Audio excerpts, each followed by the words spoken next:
Hola, soy Igor Smirnov, gran maestro internacional y entrenador de ajedrez, el chess teacher en español. En esta lección presentaré una sencilla, pero muy poderosa y obligatoria regla para afrontar el medio juego. Estaré dando pistas sobre mi sistema completo para jugar el medio juego, pero quiero empezar por explicar un poco por qué este tema es tan importante. Hace un tiempo hicimos una encuesta donde preguntamos a todos nuestros estudiantes cuáles eran sus principales dudas y problemas en torno al ajedrez. Y según las respuestas, ¿quieres saber cuál es el problema más común que experimentan los jugadores de ajedrez? El problema principal es cómo jugar en el medio juego. En la apertura las cosas son en cierta manera fáciles.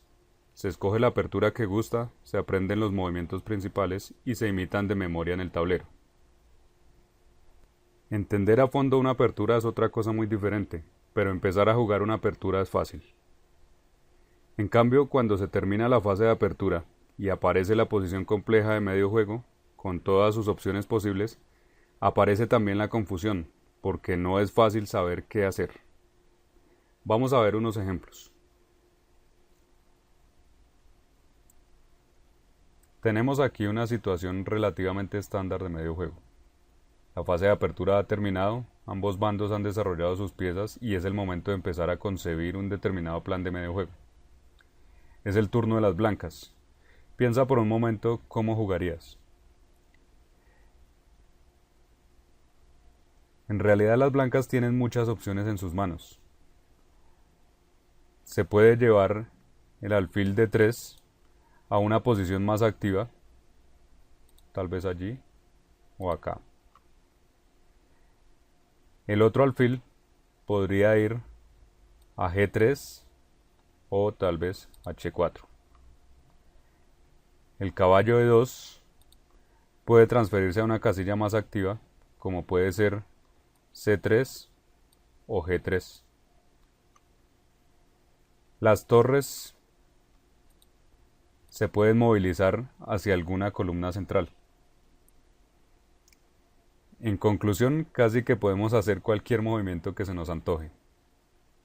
Y ahí reside concretamente el problema. El problema de jugar el medio juego no está en no saber qué hacer. El problema es que aprendemos tantas ideas sobre la partida, como pueden ser pelear por el centro, observar las casillas débiles, dominar las columnas abiertas, manejar los complejos de color, bla, bla, bla. Y en una situación real práctica, el jugador con todo eso en la cabeza tiene muy difícil elegir qué debe hacer. Esto me recuerda a la siguiente analogía. Supongamos que te paras frente a una puerta que necesitas abrir y no tienes la llave. Le preguntarás a alguien, ¿tú tienes la llave? Y esa persona te responderá, por supuesto, tengo muchas llaves. Te entregará un manojo con cientos de llaves y te dirá, mucha suerte, prueba con estas que alguna funcionará. Entonces, aunque esa persona quiera ayudarte, su tipo de ayuda no es lo mejor que puedes recibir. Estarás agradecido, pero en el fondo sabrás que te gustaría recibir una solución más simple, algo que simplemente puedas tomar y usar de inmediato. Ya hablaremos más al respecto, pero ahora veamos lo que ocurrió en la partida. Alfil H4, clavando el caballo. G5, quitándose la clavada. Alfil G3, caballo H5. Entonces las blancas notan la nueva debilidad de la posición negra y juegan F4 para aprovecharse. Caballo por G3, H por G3, dama F6. Ahora está amenazado el peón D4 y las blancas tienen que hacer algo al respecto. Alfil B5 protege el peón y amenaza a la torre negra al mismo tiempo. Torre E7, F5 para expulsar al caballo que presiona al peón central. Caballo C7, luego alfil D3, regresando con el alfil. caballo E8 y detengámonos aquí. Quiero saber qué piensas. ¿Qué opinión tienes de los movimientos que hemos visto de las blancas? ¿Te parecen buenos, malos o simplemente normales? Bueno, una de las cosas que realmente quiero resaltar aquí es que estamos en la mitad del juego. Vamos en la jugada número 25.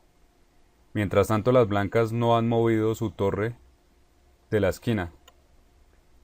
Allí está indiferente a todo lo que ocurre en el tablero. Y eso es un gran problema porque las blancas están jugando a propósito con desventaja. Es como si tuvieran capturado la torre. Ahora volvamos a la posición inicial de este ejemplo y pensemos qué deberían haber hecho las blancas entonces. Aquí la tenemos.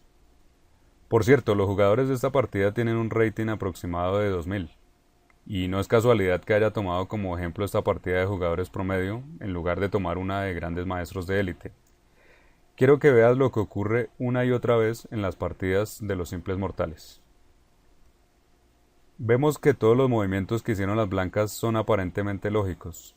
Sin embargo, esos movimientos iban en direcciones diferentes y perseguían diferentes objetivos. Inicialmente, parecía que las blancas querían crear problemas en el flanco de rey negro.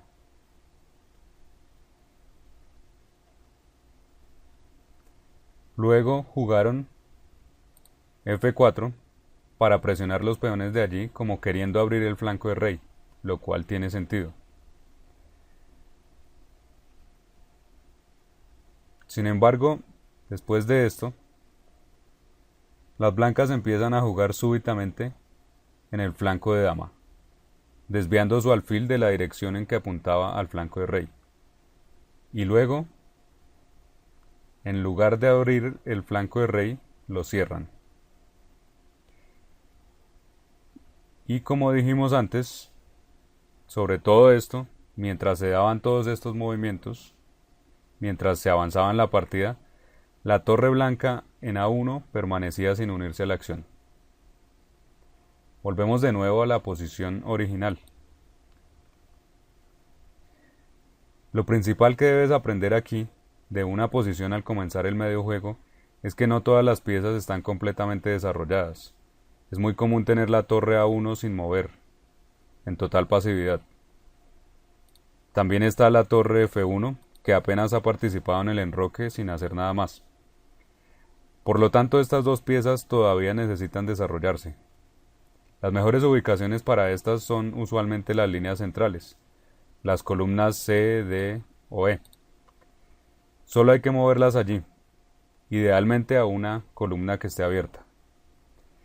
Teniendo en cuenta esto, ¿cuáles podrían ser los dos movimientos siguientes del blanco en esta posición? Torre A a C1, torre F a E1. Con esto se activarán todas tus piezas y te asegurarás de que no se queden en el olvido para las complicaciones que vendrán. Aquí tenemos otro ejemplo. Como se puede ver, la estructura de peones y la apertura son muy diferentes. Sin embargo, juegan las blancas y quiero que pienses y me digas cuáles son los dos siguientes movimientos que las blancas deben hacer. Espero que hayas encontrado la similitud con el ejemplo anterior. Se necesita poner a jugar las torres blancas, por lo cual hay que jugar torre E1 y torre C1. Bastante simple, ¿no? Aunque así parezca, vamos a la partida real y veamos que lo que ocurrió fue muy diferente. Torre E1, torre A E8, caballo E5, amenazando el alfil B1, caballo E4. No vamos a analizar mucho estas jugadas, solo quiero que pongas atención al hecho de que la torre blanca en A1 se ha quedado allí enterrada, fuera del juego, a pesar de que era muy fácil haberla desarrollado. F3, caballo G5, H4. Seguimos con otras maniobras. 3, caballo por E5, torre por E5, se retira el caballo de la amenaza, torre H5, esta torre se va a atacar, H6, dama D3, y durante todos estos movimientos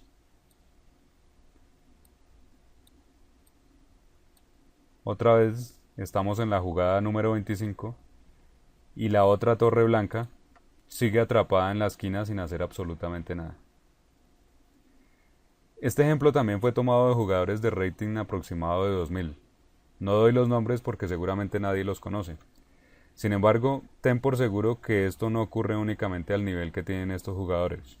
Esto es recurrente en estudiantes nuevos, pero también en maestros FIDE e incluso a veces en maestros internacionales. Ellos pierden partidas donde su torre ha permanecido todo el tiempo en su casilla original y yo no quiero que esto te ocurra a ti.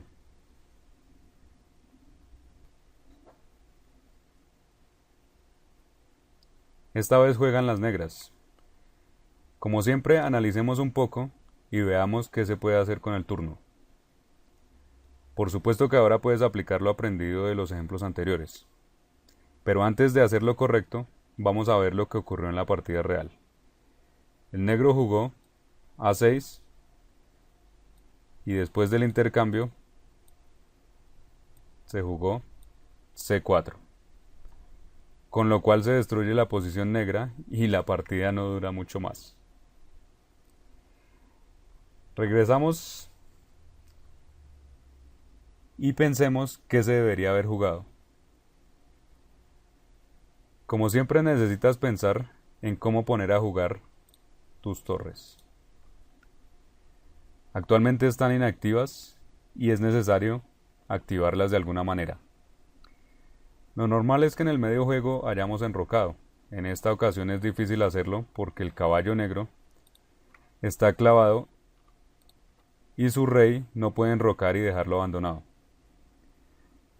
De todos modos, las torres negras necesitan ponerse en juego y hay algunas opciones para llevarlo a cabo. Por ejemplo, torre D8 pone a jugar la torre y a la vez protege el caballo, después de lo cual el negro puede enrocar en el flanco de rey o poner a jugar la torre de allí por la columna G después de un intercambio de peones. En cualquier caso, los movimientos que las negras necesitan son torre D8 y torre G8 o enroque. Podemos entonces empezar con torre D8 y en el siguiente turno decidir qué más hacer. Se podría después intercambiar peones y ubicar la torre en la columna G para activarla e incluso empezar a atacar al rey blanco. En ese caso el negro obtendría una posición completamente normal y habría chances para ambos bandos. Como se ve, esto parece muy sencillo cuando se sabe cómo jugar, pero en la partida real el negro simplemente fue destruido rápidamente. Y recalco nuevamente que este jugador tiene un rating aproximado de 2000. No se trata de un principiante, y aún así comete estos errores obvios. Obvios para ti, ahora espero.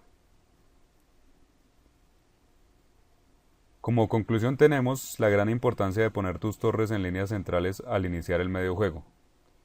Se necesita hacer un par de movimientos para activar las torres, ubicándolas en algunas de las líneas centrales, preferiblemente en una columna abierta. Y lo usual es escoger entre las columnas C, D y E. Esta regla puede parecer muy simple, pero las evidencias están ahí. Tal como lo demuestran los ejemplos, los jugadores, incluso bastante experimentados, la violan y son derrotados fácilmente. Por lo tanto, tú debes asegurarte de no caer nunca más en esta falta. Esto también te da una pequeña pista sobre lo que debes hacer al comenzar el medio juego. Al menos ahora conoces dos movimientos que puedes hacer casi sin pensar. Bien, te he dado una pequeña parte de la solución que puedes tomar y usar en la práctica de inmediato. Sé que esta es apenas una sola regla para el medio juego, Sin embargo, es una regla muy útil que forma parte de mi sistema personal para jugar el medio juego. Gracias por tu atención y te espero en una próxima lección.